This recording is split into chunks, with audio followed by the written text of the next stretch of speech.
Assalamu alaikum урматтуу. Менин ненем, менин ата-энем программасынын туруктуу көрүүчүлөрү. Мен азыр ушул Ош облусунун дагы бир айылдарына келдим. Тагыраагы бул Кара Сууга карайт да, бул айыл. Кара Суу районуна караштуу Кызыл Ордо деген айыл. Мына ушул жерде Камбар деген атабыз 80 жашка чыгып отурат азыркы күндө. Менин алдыман баласы тосуп чыкты. Урматтуу көрүүчүлөр, азыр саналуу секундтарда биз ушул атабыздын алдына кирип барабыз. Атабыз өз алдынча эле кыймылдайбы мындай? Ооба. Кирип чыгып эле. Урматтуу көрүүчүлөр, бул суроону эмнеге берип атам? Себеп дегенде, илгери Союз мезгилинде 80ге чыккан карыяны бели бөкчөгөн, көз чөкчөгөн элестетчүбүз. Ушунча аталарды тартып атам, бирок биринин дагы бели бөкчөгөн эмес, көзү да чөкчөгөн эмес. Себеп дегенде, ушул аталар эң акыркы оригинал адамдар болсо керек биздин ойубузча. Союздун тамагын жешкен. Сиздер баштай бериңиздер. Кандайсыз, жакшысызбы? Отурасыздарбы мына сен? Жакшы, рахмат. Камбар деген атабыздын байбичеси болосузбу? Ооба, мен байбичеси болом. Жапжашкон атабыз эле жапжаш экен. Сиздерди эч ким 80-70 ойлойт го да. Айын. Ошондой эле болсун. Спортсменсиздерби? Балдардын, кыздардын доору да бул дагы болсун. Ооба да. Карлыктагы бактылуулуктун негизги көзү эмне? Чеберелердин доору. Балдардын дәми ошондой болот экен. Абушкаңыздын туулган күнүбү? Ооба. Абушкаңыздын туулган күнүндө эмне сюрприз кылайын деп атасыз эми сиз өзүңүзчө? Мындан сырткары. Эми өзүнчө балдар кылат да, кыздар. Балдар кылат да. Ырдап бересем, бийлеп бересем керек болсо деп койсоңуз. Мейли, эмне десем. Жүрүңүз атабыздын жанына барайлы, урматтуу көрүүчүлөр. Ассаламу алейкум, кандайсыз? Жакшысызбы? Денсаулыктарыңыз жакшыбы ата? Күлүгүчтүү отурасызбы? Бул ушул аталарды, апаларды даңктай турган программа. Ушундай тартылат, ушундай жалаң ушул чөлкөмдө, ушул айдыңда сөз болот. Атама айтпады беле. Сиз азыр мени угуп атасызбы? Мен түшүнүп атасызбы? Бул жалаң ушул сизге окшогон бактылуу адамдарга келет, карыяларга. Мына ушул программа. Жалаң ушул аталар, апалар жөнүндө да. Балдар, кыздарыңыз, менин дагы атам, апам мына ушул программага таттыктуу деп ниет кылышып, мына ушул мени чакырышканда, менин да атам бир келип тартыңчы, биз да мактанайлы эли журтка депчи. Ошого мына сиздин өзүңүздүн куттуу ордоңузга келип калдым. Отуруң эми. Отуруң. Жай баракат отуруң, сүйлөшө эле эми абыз менен, Урматтуу көрүүчүлөр, келиң. Жаныңызга отуруң эми. Абушкаңыздын. Канчага чыктыңыз өзүңүздүн оозуңуз менен угайын? Канчага чыктыңыз? Жашыңыз? 80. 80ге чыктыңыз. Жаш кезде эмне жумуш кылдыңыз? Ак кой багып жүрдүм, чабан болуп. Союз мезгилинде. Анан 15 жыл шопур болдум. 15 жыл Союздун техникасын айдадыңыз. Айта бериңиз, улай бериңиз. Дагы улай бериңиз. Андан кийин дагы кандай жумуштарды кылдыңыз? Нересин? Айдоочу болупсуз, айдоочу болупсуз. Ак кой бактым дедиңиз, чабан болупсуз, Ооба. Дагы эмне жумуштарды кылдыңыз? Ошо чабан болуп жүрүп эле. Ошол эле, ошо менен эле чыктым пенсияга. Шопурдан кийин дагы чабан болду. Проватын алдырып койду. Ошо менен пенсияга чыгып кеттик, экөөбүз тең отуруп калдык үйдө. Жакшы. Эми бул программа ушул сизди, сиздин байбичеңизди бүгүн мактайбыз. Мына ушул сиздерге арналган программа, ушул мүнөттөр, ушул секундтар. Могул эме, балдар, кыздарыңыздын эме негизги белеги бул программа ушул. Буну башыңызга кийиңчи гана муну, муну кийиң. Бул белек сизге. Кийчи.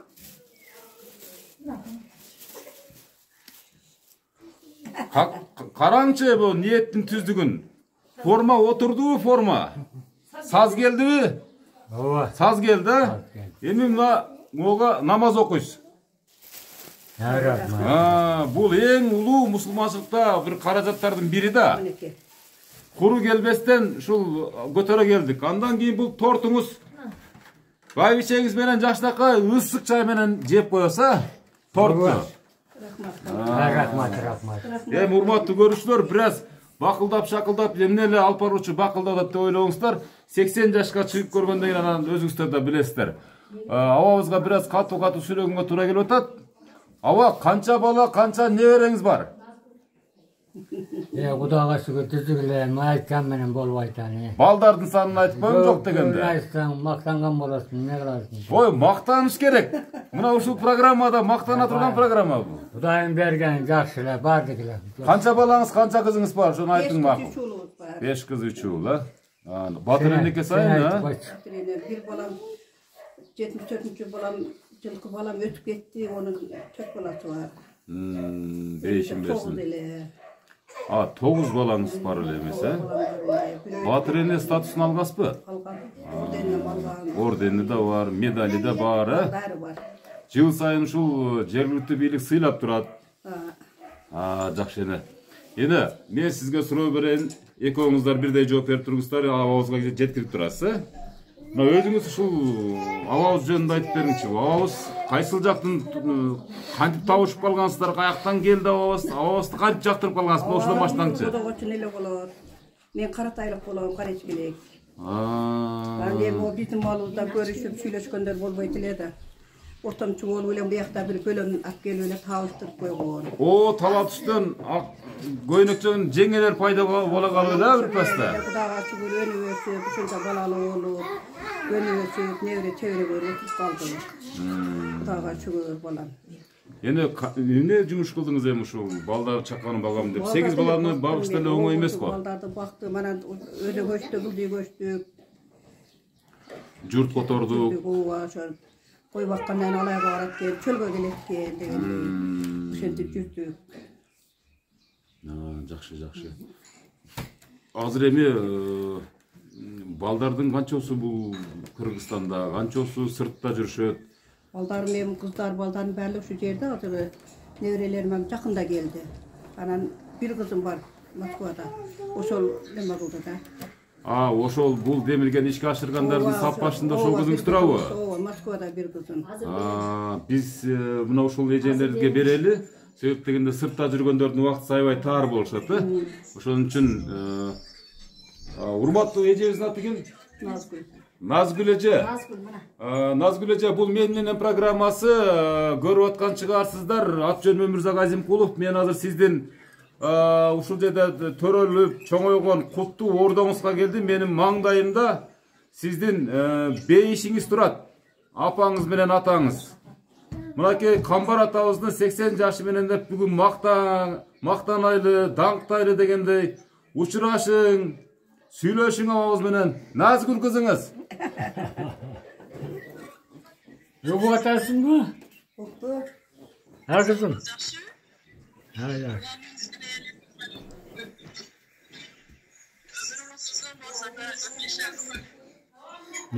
Ömrüңүz uzun болсун дейт. Не дейт эле бул? Ушу калып айтып атат. Айта бериңиз, абабыз кийин жооп берет. Рахмат. Жакшы. Өзүң жакшы жүрөсүңбү, тынчсыңбы? Рахмат сон. Ушуларды ушундай кылган уюштурганыңа рахмат кызым. Ооба. Кудайым эми. Силердин чечениңерде ушинтип тынч жүрө берелиге, мейли. Рахмат балам. Ой, илебей жакшынады, сүйлө. Бул кубанычтын көз жашы. Ушундай илейби тоо, илебей. Сүйүнүчтүн көз жашы. Кудайга ушунчалык болуп отурабыз, Кудай дегиле.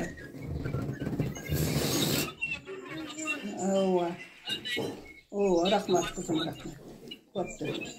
Капа болбой, илебей жакшына сүйүнүп неме сүйлөсөт. Акаларың баары ушу жерде, укаларың, этелериң, сиңдилериң баары ушу жерде. Экөөбүз мантип сүйлөп чыгып атабыз телефонго. Урматтуу көрүүчүлөр, мынакей эне атыңыз ким сиздин? Напа. Напа дейсизби? Напа энебиз өзүнүн кан жанынан жаралган. Азыркы күндө ушул Москвада иштеп аткан ушул Назгүл кызы менен сүйлөшүп жаткан учуру. Ал ортодо ушул Камбар атабыз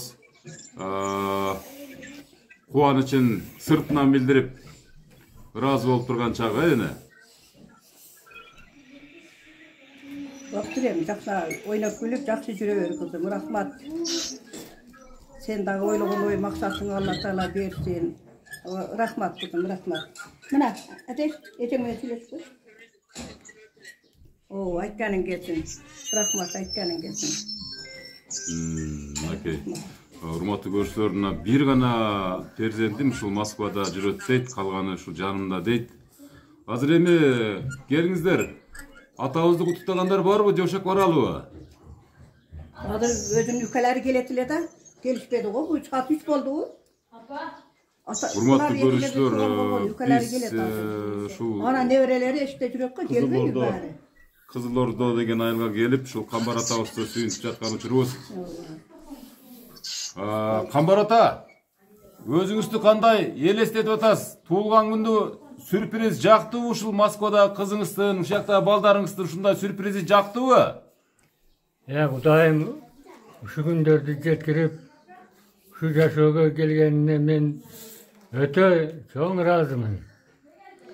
Şu baldarımın den soğluğun versin Kudayım. Ömrünü uzatsın. Her daim şunda bir yaşlıkta yürüyelim.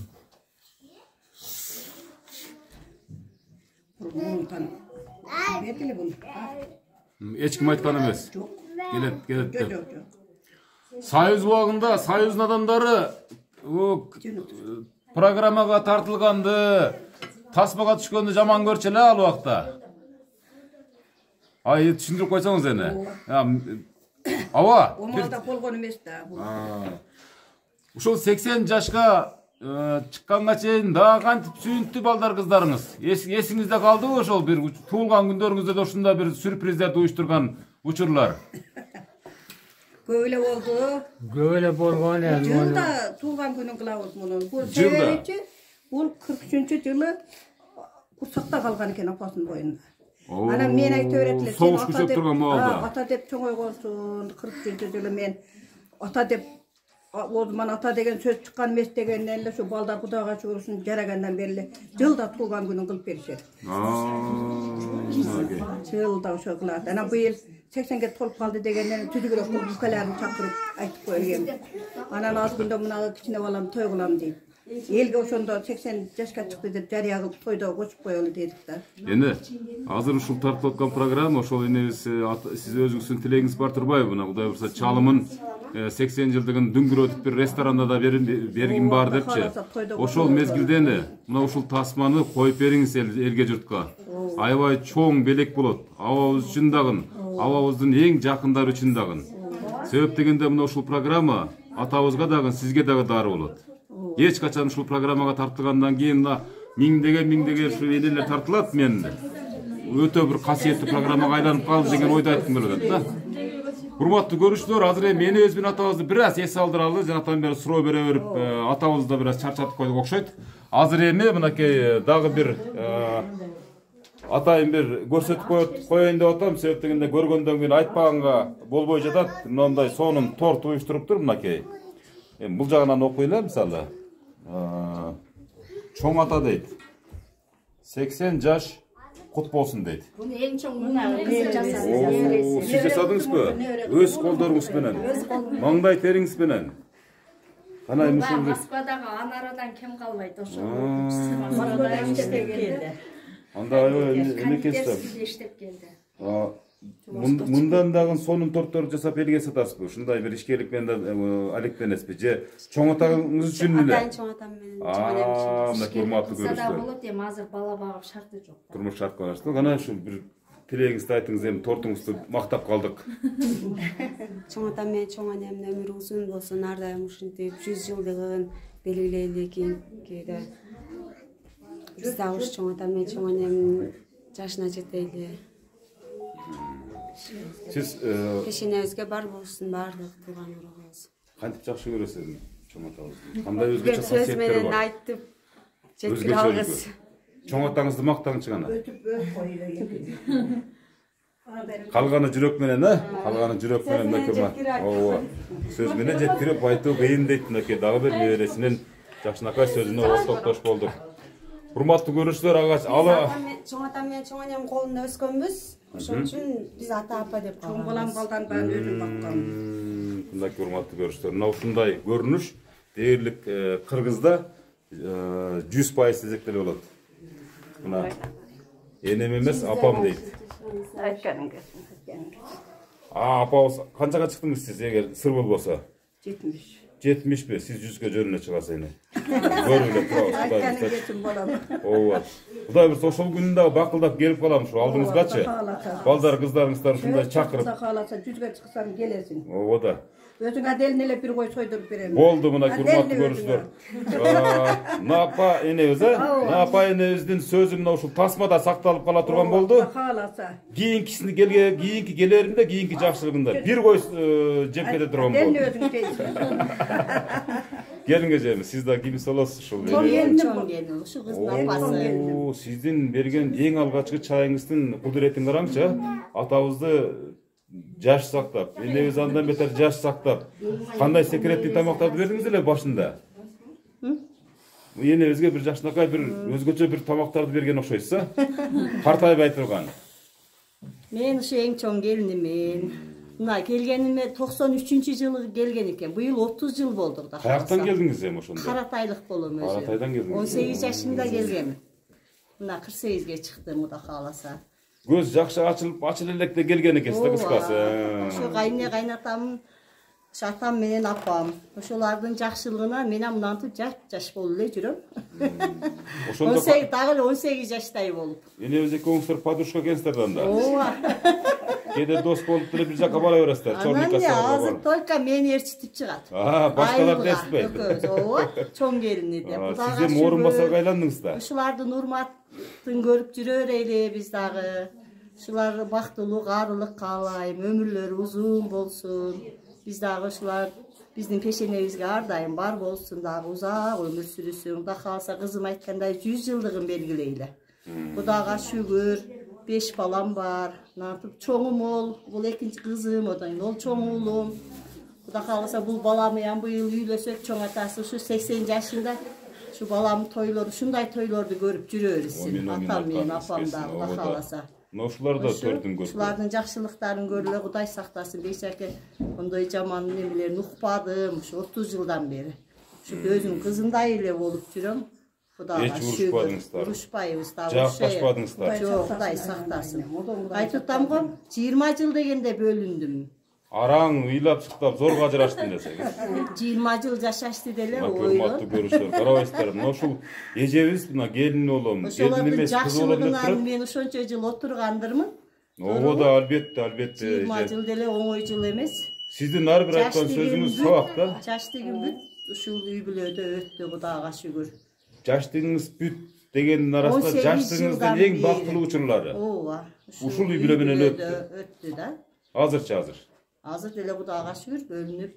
Азыр кайта ушул эле айылда бөлүнгөн. Ушул айылда жогору жакта жашайт. Азыр эле чыгалы экен анда. Балдарын баары ушул жерде чоңоюшту. Ушул жерге да караң ажырашсыздар банда. Ушул жерге. Ушул жерде 20 жыл дегенде бөлүнүп атпайбы. Көрүшүлөр.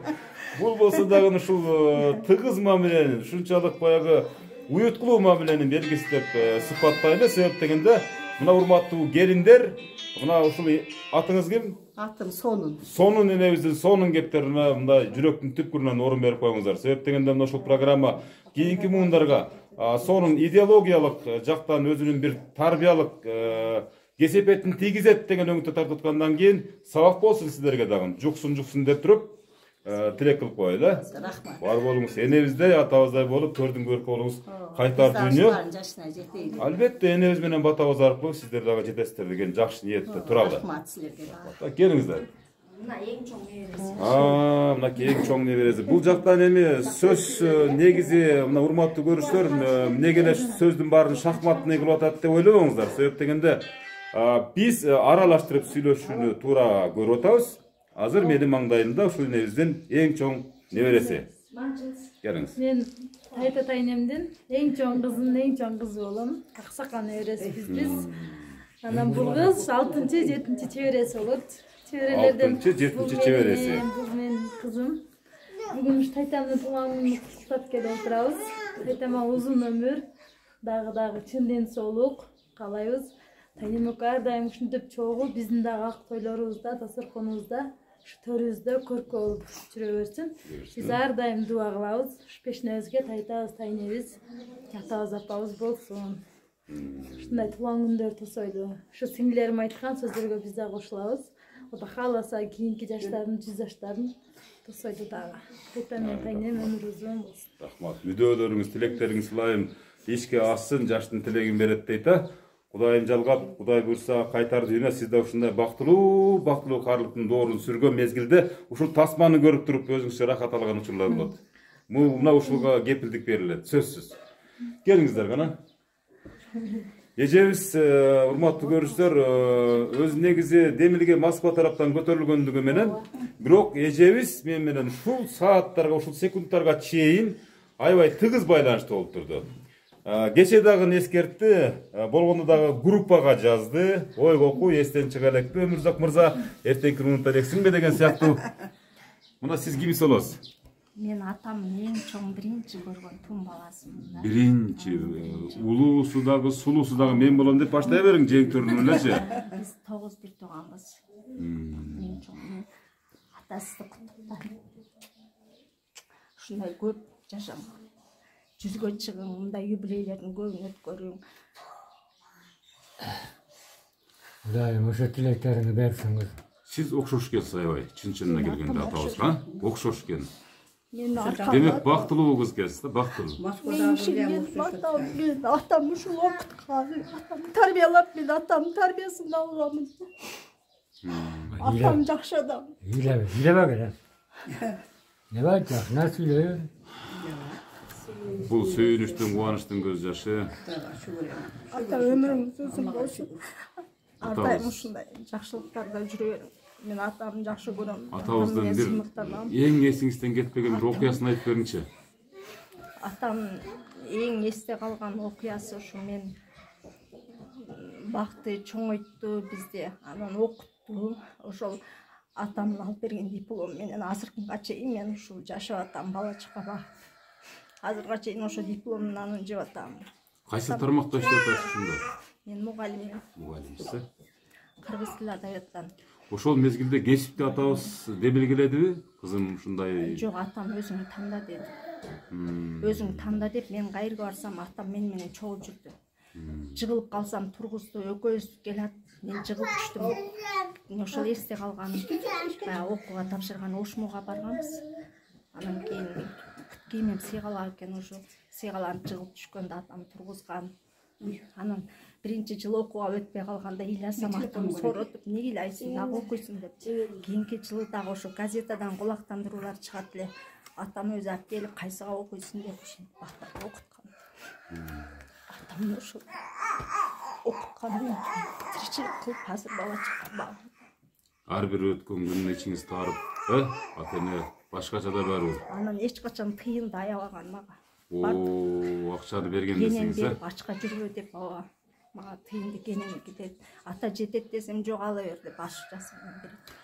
Бир суроо да сизге, мисалы ушул Кыргызда бир жакшы кеп бар да, мисалы ата уулга караганда кызга жакын болот депчи. Ушуну кандай сыпаттайсыз, мисалы мугалим катары айтыңызчы. Сиз сөз түркүмүн аябай жакшы билесиз да. Туура, мен мугалим катары ошо кыз бала атага жакын болот дегенге кошулам.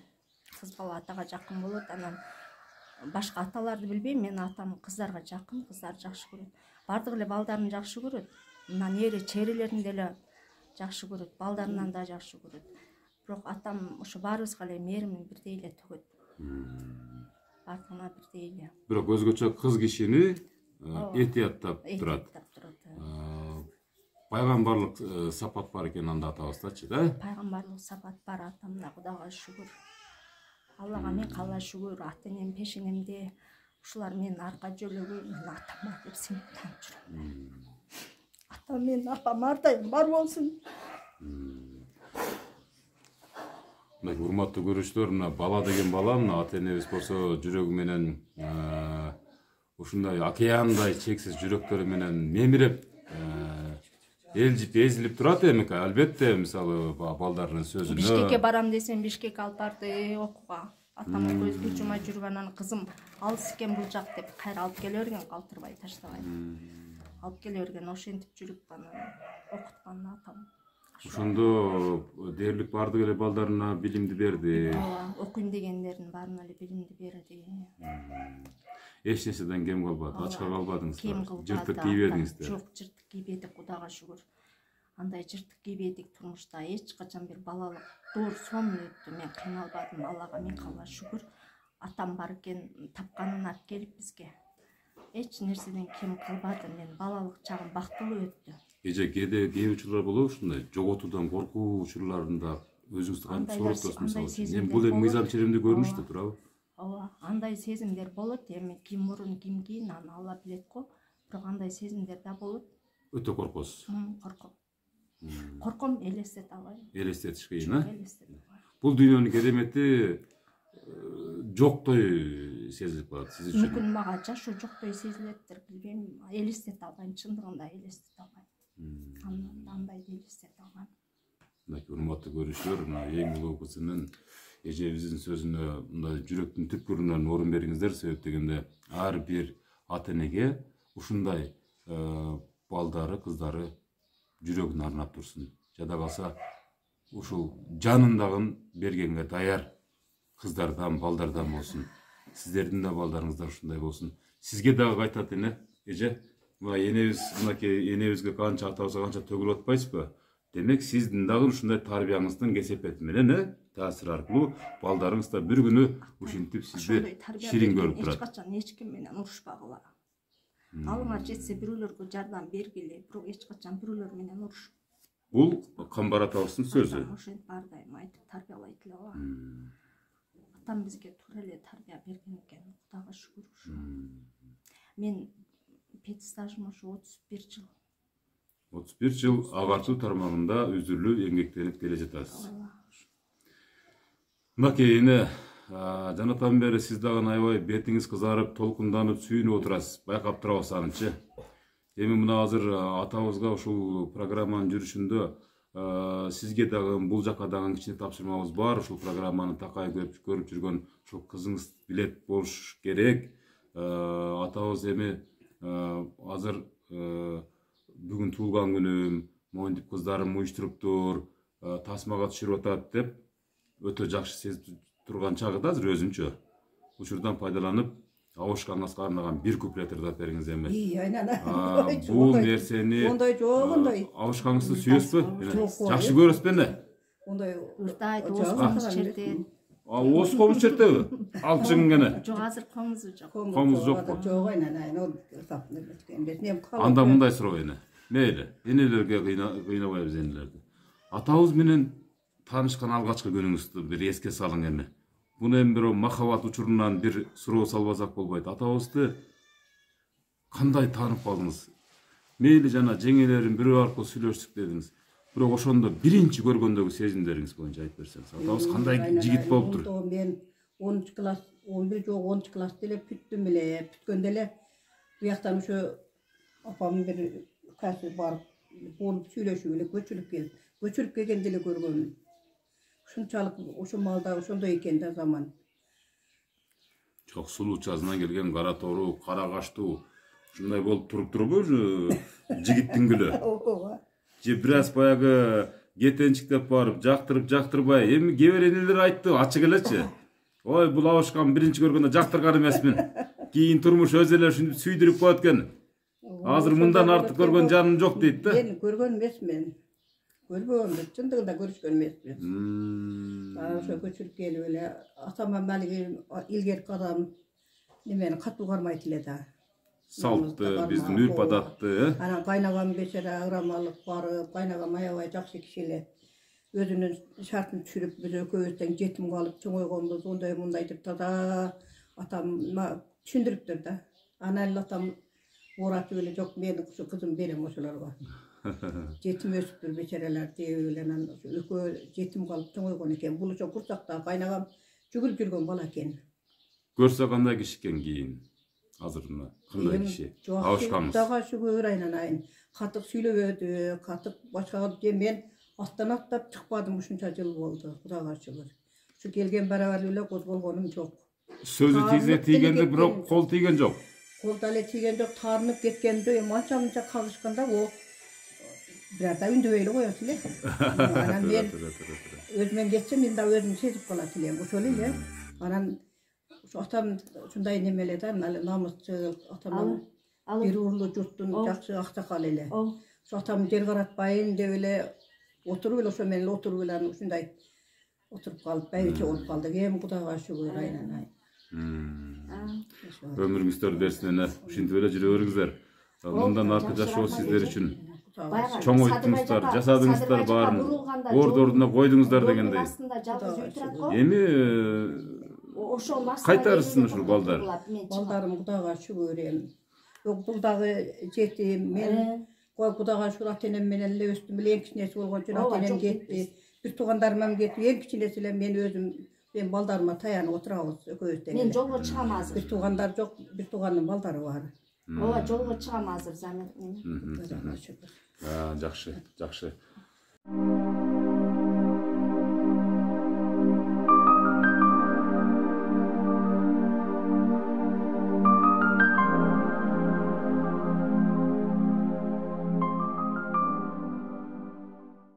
Анда азыр биз дагы бир тапшырма, эгер атабызга жеткирсеңиздер, бир жакшы ишleri болсо бир кыңылдап берсе жакшы болот элем. Бул учурда биздин программанын негизги изюминкасы мына ушунда турат да. Себеп дегенде атабыз ушул армиянын генералы, ушул армияны түптөгөн түптөөчүсү, кол башчысы.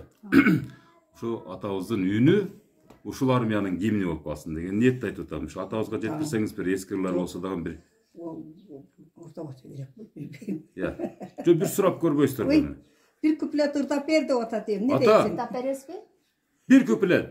Bir kuplet demiş. Baldar kızların suranı oda ata. Degeni ukpagan ekenmiz demiş. Bir ek hesap. Ata, bu açayın hem sura verdik emmi. Bu oşunda Akkuda olgun enevizdi kaçan tabi olunuz, kaktan taptınız mı hem siz özünüz ayıp verin emminaki. Enevizdi kanıp tabi oldunuz. Bir görgönde ele jakkan mı? Bizden uağızdaçı vateneler özderince şöyle makullar şöyle koşup koyuveretler da. Hazırkıday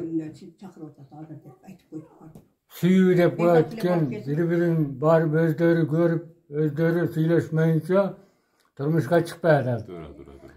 Bizde şömürün kule salt menen atenevizin tilini alıp bile başka olganbız. Oşo aydan Kudaga şükür hazır jakşı. Şunça yaşka çıktık. Nevreler, baldar. Ata, eneviz bir jaka çıkıp biraz geçip kalsa kızganıp ketesizbi dagıle. Dagıle kızganasızbı eneviz dese kızganbaysızbı. Aytыңчы, açıgın aytın ata. Ne kılıp? Kızganasızbı enevizdi. Hazır dele kızganasızbı. Ondaylar bolgon emes bizde. Bolgon emes mi bundaylar? Birimiz jakşı düşünötlek da. İşenim bolot ha? Onday akvallar bolboytla bizde. Yok, menin uğuşumça men enelerimine köp süйлөшкөн adam katarı da. Gebir eneler aytat, atalar aytat da. Oy balam deyt, bu suyu qarıganda keletken deyt. Gelgende de öte katı keletken deyt. Murda jaş mezgildegi suyu şermende deyt. Ay birimizni izleyip isteyip de oşoga sura berip atkanım. Eneviz sizden uşul günde dele uruksat surap ketebi je surabay dele ketip kala berebi. Endi surap ketebi de otat. Surap ele keteme dayım bile. Birimiz menen bolgon turmuşta bolgon nemelerde birimizge aytabız da. Birimizge düşünöbüz. Gelse surap ketet. Barıp gel dep koyalım misal için. Mına bir bakkan balanın ayalı oludap gelmiş ne yapıp söyletip koy. Bir çakırın ortasına otur bir söyle berip koysun. Ava sizge rahmat ava.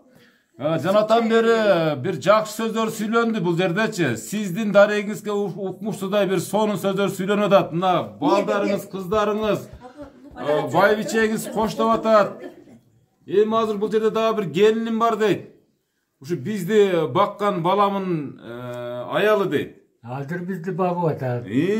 Mınake. Mına hazırma özünden suraylıçı kantip bagı atar şu adamlardı kana.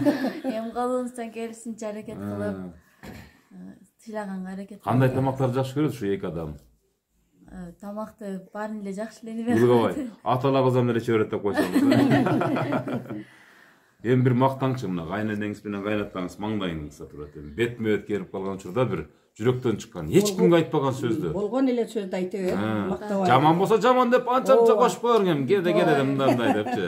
Дага шүгүр келгениме 10 жылдан ашык атат. Өзүнүн кызындай көрүп, тарбия берип, мындай айтканда жакшы неме кылып ошол. Бул очокко келип, эми муну очок деп коет да, мисалы, ушул үй бүлөгө келип, эмнени үйрөндүңүз, эмнени билбейт элеңиз келгенге чейин. Анан кимден үйрөндүңүз? Кээ бир келиндер кайнатасынан да үйрөнөт экен. Мен келгенде жаш келгенмин, 18 жашымда келгенмин, анан көп нерсени билбейт элем. Өзүм баягы жаш келген үчүн кайненем бардыгын үйрөтүп, билбегенин билдирип, кемчилигин оңдоп, дагы шүгүр азыр жакшы десем болот. Эң жакшы? Жакшы эле эмес, эң жакшы. Жакшы. Эң жакшы тарбия берип. Азыр сиздин колуңузда. Сиз багасыз азыр. Бектикенин баары сиздики. Ушул турмуш, ушул каражаттын баары ушунуку да. Кичине баланы, кичине келиндики да. Жок, келиндики, баланыкы биз биякта эле калып калат экенбиз, барып кийинчи мындай убакыт өткөндөн кийин. Мына ушул келиндики болуп калат да, анан балдардык болуп калат, анан аталар монтеле отуруп калабыз, ушул монтеле суйкайып кийин супсулуу болуп элечи. Байбичем билет деп элечи. Эми бул мыйзам ченемдүү көрүнүштө эне бир эле биз же болбосо башкалар ушентип калган жок. Бул ушул адам ата жаралгандан бери ушундай жашоо тиричилик болуп келатат, Эми ушул учурга чейин ушул кайненеңизди апаңыз деп коесуз, кайнене деп айткансыз, айткан эмессизби? Жок, апа дейм. Же эне деп айткансызбы, айткан эмессизби? Жок, апа дейм. Апа дейсиз. Келгенден баштап апа дейсиз. Өтө жакшы көрөсүзбү? Ооба, жакшы. Кайнатаңызды дагы? Ооба, жакшы көрөм. Бардык нерсеге даярсызбы? Любой нерсеге. Анда бир ырдап берип коюң, мына эң жок, сөзүңүздү алдык мынакей, эң жакшы көрөм. Эгер жок, эми уят демичи, бул кишилерге туура түшүндүрбөйм. Энебиз ачыгын айтты, атабыз ачыгын айтты мына. Келин менен келининин кайненеси болгон мынакей ыр белеги деп туруп бир суктанаарлык кылып жасап берейин. Мен ыр дагы билбейм да. Айтыңыз эми мына. Бир куплет бир современдүү болсо деле боло берет. Башы мындай оймоду эле. Бул эми сюрприз да, бул программа тартылып атат, ошол учурдан пайдаланып эми эл журтка ошо апаңыз менен атаңыз уят кылбаңыз эми, сурайынчы. Неме, Нурбанастын бүгүн. Боло берет. Азыр замандын талабындагы ыр, баары туура түшүнөт. Эми куплетин эле билебиз. Бир куплет менен ырдай бериңиз. Бүгүн, сенин туулган күнүң, амандыкты тилейли, ден соолукта жүргүн. Кайнене, кайната деп койсоңуз ушу аягындачы. Рахмат, ушул аксакалдардан, ушул бейиштин образын болгон адамдардын батасын ала бериңиз, ылайым. Эч качан жаман болбойсуз. Сиз дагы ушул бала чакаңыздан убайын монтип, кийин төрдө отуруп алып көрөсүз деген жакшы ниетте. Биз ушул азыркы урматтуу көрүүчүлөр, ушу колун карап турган ушу келиндин сөзүн сиздерге ырынын коштоосу аркылуу көрсөтүп бере алдык. Рахмат, бар болуңуз. Дасторконду көрктөй бериңиз анда. Ийгилик сизге. Не болду? Туугандар. Урматтуу көрүүчүлөр, дээрлик 40 мүнөткө жакын, дээрлик 1 саатка жакын ушундай энебиз менен эми негизги бүгүнкү ушул тасманын себепчилери, күнөөкөрлөрү, мына ушул негизги ролдогу адамдары мына ушул Камбар атабыз менен апа энебиз болгондуктан биз көбүнчө мына ушул эки адам тууралуу көбүрөөк маалыматтарды сиздерге бере алдык, өздөрүнүн ооздору менен, жүрөктөн чыккан сөздөрү менен дегендей. Азыр эми бир жакшынакай бир батаңыздарды берсеңиздер, ыр болду, жүрөктөн чыккан сөздөр болду. Жок, эгер неберем сүйлөйт эле, бул сүйлөйт эле дей турган болсоңуздар, анда аны кошуп койсоңуздар болот. Алар келип, бул эми түз эфир эмес, албетте, баягы бир эле тартылган бойдон барды ушу менен калып кетет деген нерсе эмес. Ал учурда үй бүлөлүк архивдик сүрөттөрдөн мага жиберсеңиздер болот. алардын баардыгын кошул ташыл монтаждап жакшынакай кылып туруп сиздер үчүн үй бүлө үчүн ошол сиздин Абышкаңсыздын туулганыңдын урматына жакшы программа кылып жасап берем. Эми бир атабыз бата берсин, атабызга бир жакшынакай түшүндүрүп койсоңуз, бир жүрөктөн чыккан бир сөздөрдү айтып, бир бата бериң балдар кыздарга. Балдар кыздарыңа айт. Kudayım uşum, baldarıma uzun ömür, çın densoluk, işlerinde iyilik, her daim şu Allah Teala tınçılığın versin, densoluk versin. Эми эне туруп туруңуз, бир нерсем бар эле эстен чыгып кетти. Сиз Абышкаңыздын эми бул жарым жаныңыз да, жарым жаныңыз. Экөөңүздөр биригип бир жансыздар. Ушу жыл сайын туулган өткөзүп келебиз деп айттыңыз, жана. Жыл сайын кандай подарка берчү элеңиз? Кантип куттуктачу элеңиз? Өзүңүздүн жеке атыңыздан. Балдар жок, башкалар жок, кандай подарка берчү элеңиз? Ушул Өзүмдүн атыман жакасына картып көйнөк кийгизсем керек. Жан көйнөк алып Жакшы сөз сүйлөсөм керек. Туулган күнүндө эмише кылып ушу балдардын алдында ушу бечара ушундай болуп өскөн экен. Эми силер баарыңар ушунун атасысыңар дейм да балдарга. Ушинтип тургула деп жылда өткөзүп өзүбүздө семенди эми Кудайга шүгүр балам ушунча балам менен небере чеберең менен өзүң деле семенди болуп калат экен. Анан эми быйыл отдельно өлкөлөрүн чакыртып белгилеп атабыз да. Быйыл кантип куттуктадыңыз? Эми быйыл дале ушу сөз менен куттуктап атам, анан табын дегендим унутуп атам. Эне анда азыр бир аманат айтып коеюн деп атам да сизгечи. Ушунча аталар, энелер тартылат да. Жашы 60-тан өткөндөр албетте. Ага чейинкилер кез сейрек тартылышат. Эми себеп дегенде бул менин ата-энем дегенде статуска ээ болуп, бул элүүдөн наркыларга толук жетиштүү деп ойлойм да. Азыр эми учурдан пайдаланып, сизге бир кичине тапшырма. Ырда десем ырдай албадыңыз. Бийлеп бериңиз десем бийлей албадыңыз. Атабыздын жүзүнөн сүйүп, колун кармап куттуктап коюңуз кана. Кана. Бул жок энебиз. Учурашып эле коелу. Жок, бул сизде бул башка чал беле. Жок, башка чал болсо айтың анда. Сиздин чалыңызбы? Собственный. Ооба. Кана колун кармаңыз. Колун кармаңыз. Куттуктайын чал 80. Жүзү кана, жүзү.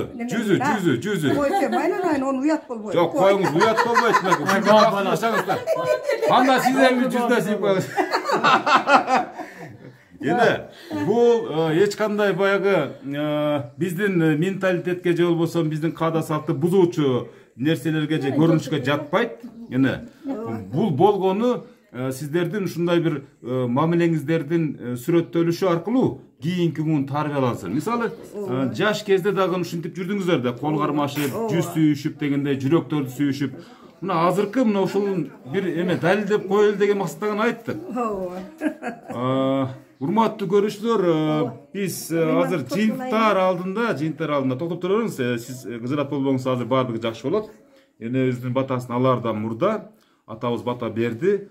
Аралыкта энебиз да келип калды. Бирок бул ким экендигине маани берип, ушуларды интервью алып турган жыйынтайлы. Ооба. Келиң эне, бул жака келиң. Бул жакта аябай кызыктуу бир вечер болду да, вечер.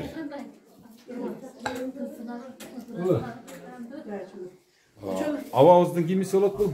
Бир тууган жеңеси, мен мактаган кайнаганымдай үчөсү. Жана талаада баягы Келдим кандай, арбак. Туулган күнүңүз менен. Рахмат. Toylar kulluk olsun. Саксанга чыкканыңыз менен. Рахмат. Assalamu alaikum aka. Ya tuğlan gününüz menen, 80 yıldığınız menen. Kudayım berge yaşayıverin. Tinç boluk, densolukta olun. Aka кандай, yaxshimi? мына Юбилейиңиz туганы. кутту болсун. Кана бул жака тизилип туруңуздар, азыр энебизден интервью алайлы. Андан кийин сиздерден интервью алабыз, эне.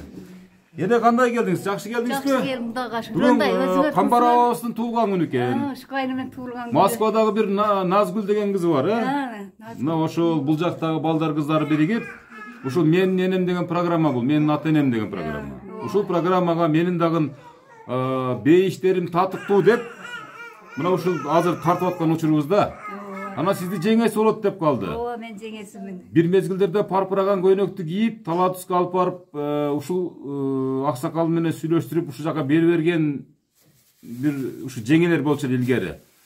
Турмуш жолун баштап кеткендердин себепчиси болчу илгери. Ооба да. Сиз кандай кызмат кылдыңыз ушул маалда, ушул абабызга?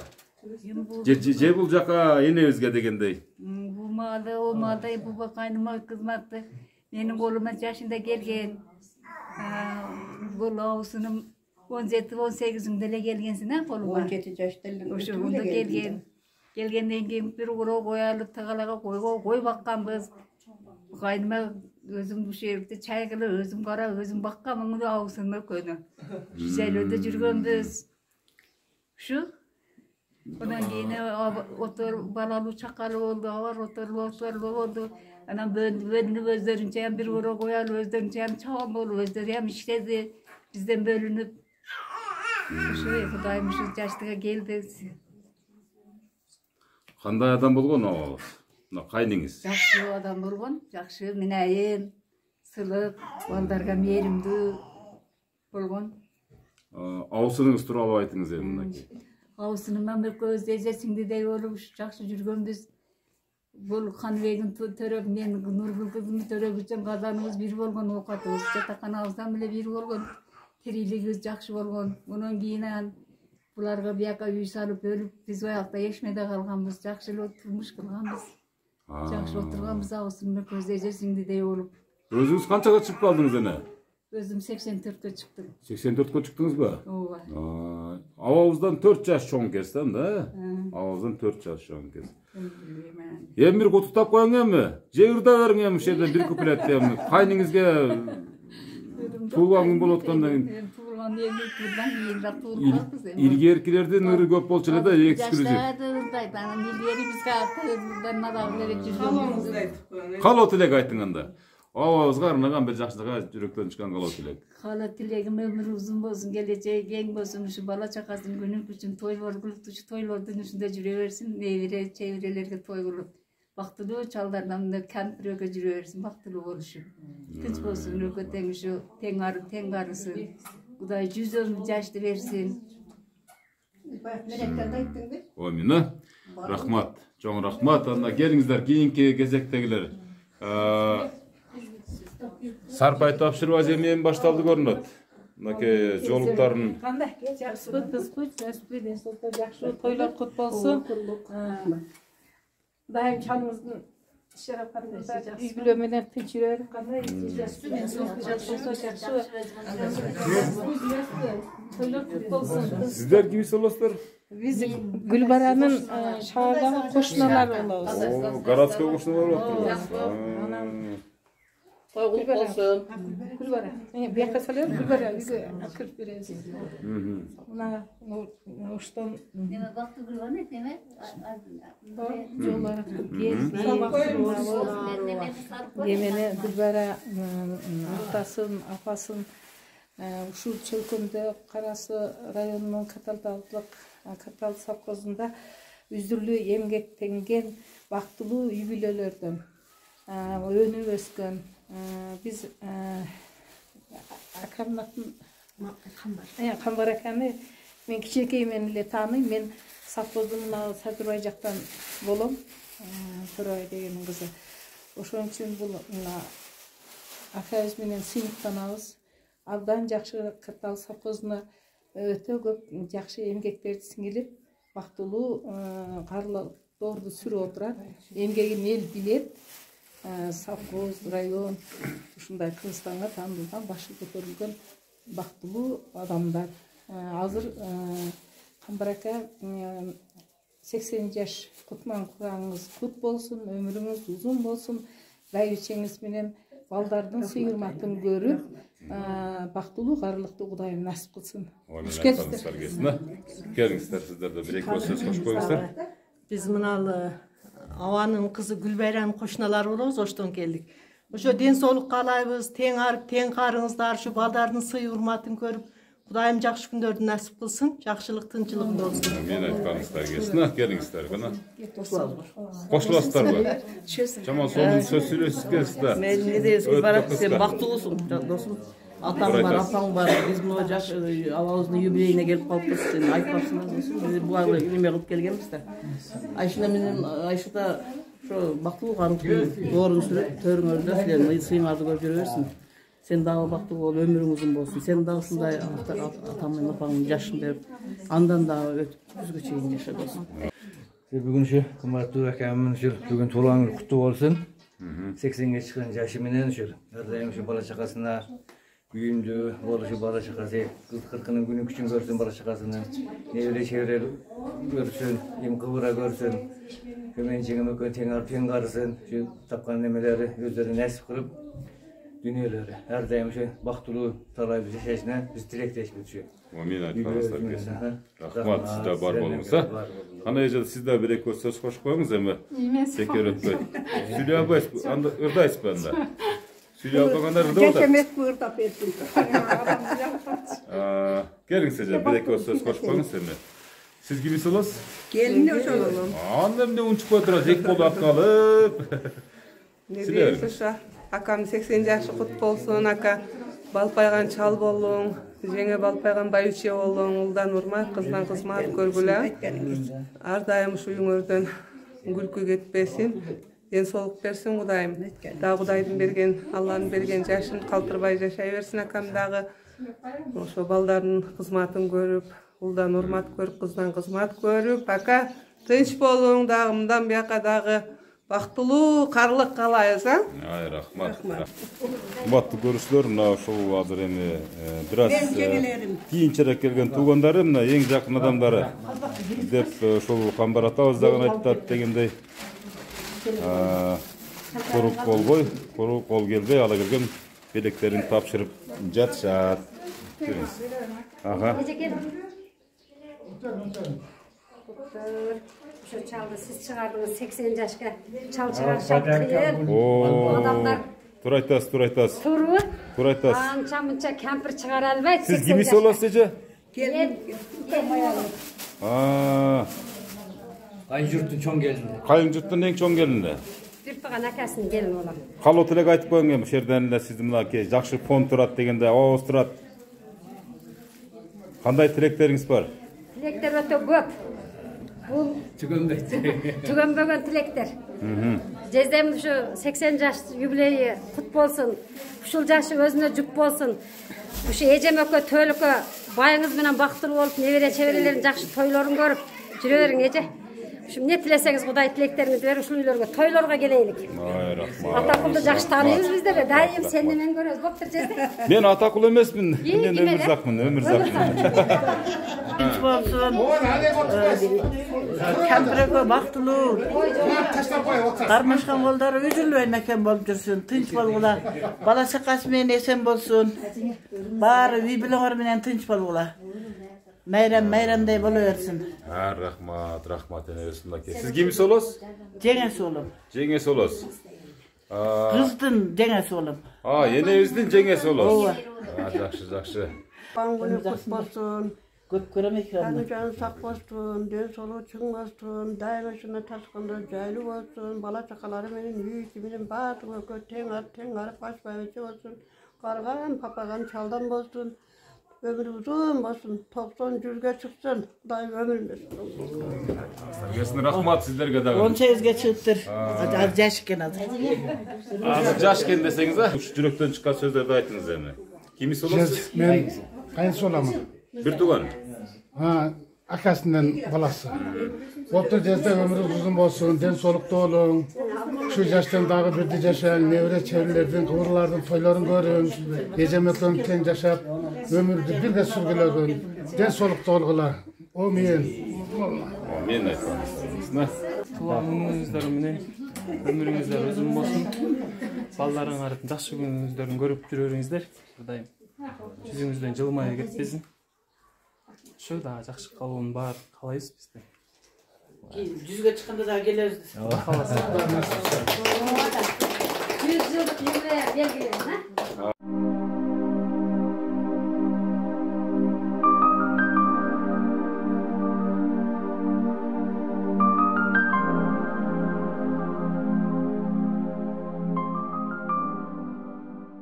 Mayli эже, şu toyuңар kut bolsun.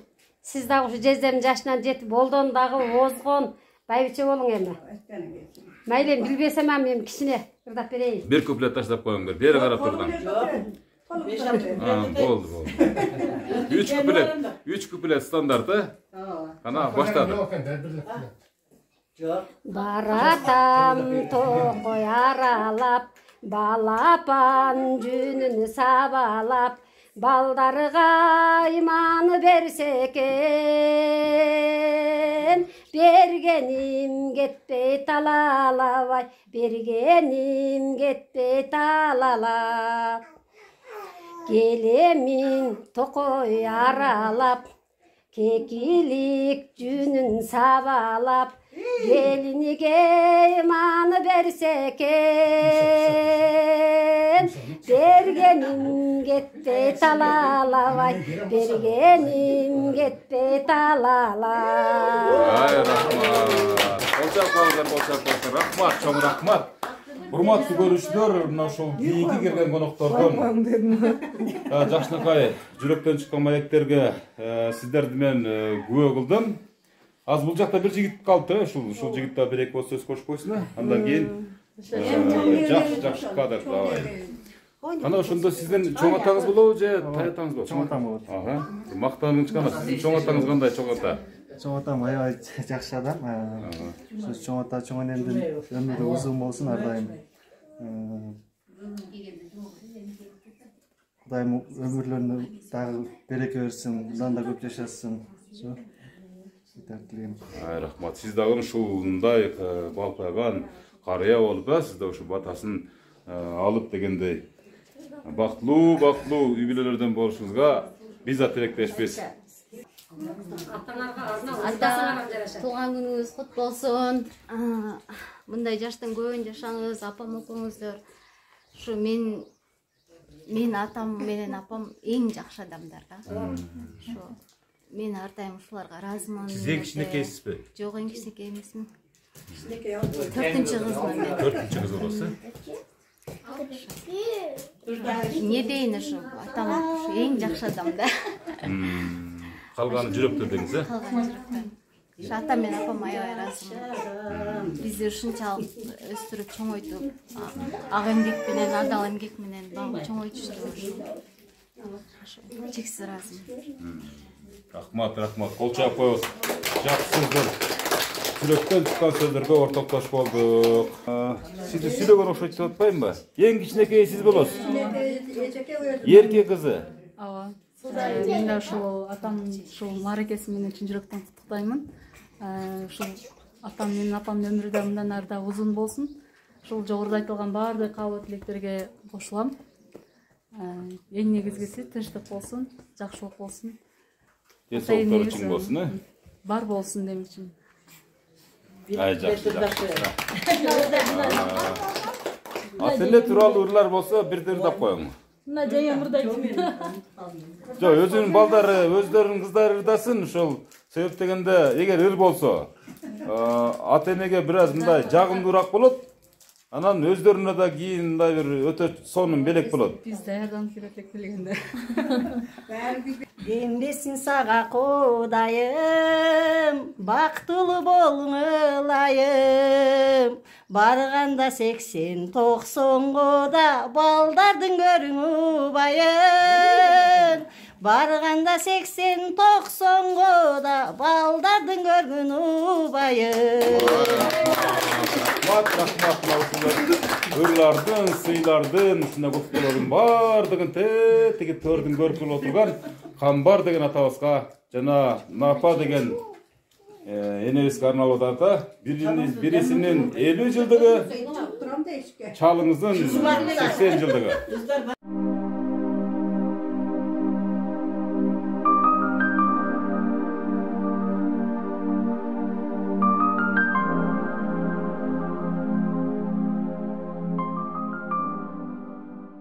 Аларда ушул энебиз дагы жөнтүрбастан ушул бала чакабыздагы биздей болуп, төрдүн көркү болуп, бактылуу каарылыктын доорун сүргөн бизге окшогон кемпир чалдардан болсун деп батасын берип алдым да турат эне. Ушу балдарыңыз үчүн неберелериңиз үчүн, чебере, ушул жакын урук туугандар үчүн бир өзүңүз бир алакан жайган бир жакшы бир керемет дубаларыңызды күтөлү. Allah'tan tilegenimiz, çalı gözün Allah'tan tilegenimiz, şu baldarımızın ömrü uzun olsun. Gelecekleri kem olup, işleri iyilikli olup, ömürleri uzun olsun. Tapkanlar özlerine nasip kılıp, bala çıkarsın, beni önü össün. Çevrelerimiz daha göğe versin, çevrelerimiz ama şunday baktığı eldin gereğine jaragan uğurluk olsun. Çalımdağı Kuday yaş verse, yaşayıversin. Özüm etkendey, öközden yüzge çıkıp basak, yüzge çıkkanda gelsen o kalomda ettim. Tuğanlıklar menen, eli yurtumuz menen bari tegiz tınç bolalıq balam. Elde tınçılık olsun, bizde daha tınçılık olsun. El tınç bolup, baldarım uşulardın katarında tınç görsün. Uşu mek halağandarım uşul balam. Rahmat. Ene urmatlı görüşler münakey. El çağayan patı verip koyuluk balam. Sen dağı ömürün uzun bolsun, den soluğun tün bolsun, üyün menen baktılı, bala çakan menen baktılı olgun. Uşunda eldige, uşuntup gelip tartıp, eldin pata duasını alıp, önü ösüp, işin iyilikli olup jireversin. Мен айтқаныңыздар келсін. Урматтуу көрүүчүлөр, мынакей менин маңдайымда отурган ушул Камбар абабыз бүгүнкү мына 80 жылдык туулган күнү эмес, мына бир 18 жашар жигитке деле айлангандай түр көрсөтүп турат. Себеп дегенде атабыз жанатан бери туюп атат, сезип атат дегендей, ушунчалык баягы балдарынын, кыздарынын мамилесин көрүп, мактанып мынакей турат. Ар дайым сиздин да атаңыз ушундай бир жакшы болуп, күлүп, жайнап, жүрөгү агарып, ушундай көңүлү көтөрүп турсун десеңиз, анда сиз дагы ойлонуңуз, урматтуу көрүүчү, ата эне бул аманат. Ошон үчүн шашыңыздар отустаганга, көңүлүн көтөргөнгө. Буга чейин акча деле берип көрдүңүздөр, алтын дагы тагып көрдүңүздөр, бирок эң негизги мына ушул Мен ненем, мен ата-энем программасы бул баасы жок белек. Ошон үчүн мына ушул кезектеги чыгарылыш ушул Камбар абабыз менен апа энебиздин түптөгөн ордосунан жыйынтып отурам. Бул Кара Суу районуна караштуу Кызыл Ордо деген айылдан болду. Ат жөнү Өмүрзак Азимкулов, кат жазыңыздар, өлкөнүн 7 дубанына барып куттуктаганга даярмын. Мен мындан ары ушул эле чөлкөмдө жайгашкан Мадылык дагы бир эненин сүйүнүчүнө ортоктошкулам. Ага чейин Камбар ата, жакшы туруңуз, көп жашаңыз, кийинки жакшылыктарга чейин аман эсен жүрүңүз. Албетте, байбичеңиз менен, да кааласа, жакшы туруңуздар. Невре чеберелердин тойлорун Рахмат. Рахмат сиздерге дагы.